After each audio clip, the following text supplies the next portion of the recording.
بسم اللہ الرحمن الرحیم۔ رمضان المبارک کی فضیلت۔ حضرت صلی اللہ علیہ وسلم نے ارشاد فرمایا، میری امت کو رمضان میں 5 چیزیں ایسی دی گئی ہیں جو ان سے پہلے کسی امت کو نہیں دی گئی۔ نمبر 1، روزے دار کی منہ کی بو حق تعالیٰ کے ہاں مشک کی خوشبو سے بھی بہتر ہے۔ نمبر 2، ان کے لیے مچھلیاں تک بھی روزہ افطار کرنے تک دعائے مغفرت کرتی رہتی ہیں۔ نمبر 3، حق تعالی روزانہ جنت کو سجا کر فرماتے ہیں کہ عنقریب میرے نیک بندوں کی تکلیف دور کی جائے گی اور وہ اے جنت تیری طرف آ جائیں گے۔ نمبر 4، سرکش شیاطین کو بند کر دیا جاتا ہے۔ نمبر 5، آخری رات میں بخشش کر دی جاتی ہے۔ روزے کی فضیلت۔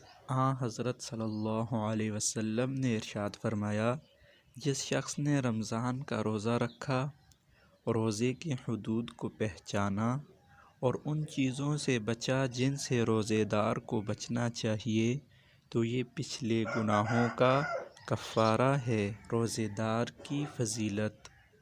رسول اللہ صلی اللہ علیہ وسلم نے ارشاد فرمایا، جنت کے 8 دروازے ہیں، جن میں سے ایک کا نام باب الریان سیرابی کرنے والا دروازہ ہے۔ روزہ داروں کو اس کی طرف بلایا جائے گا، چنانچہ تمام روزہ دار اس سے داخل ہوں گے، اور جو اس سے داخل ہو گیا وہ کبھی پیاسا نہ ہوگا۔ مذکورہ فضائل کیسے حاصل ہوں گے؟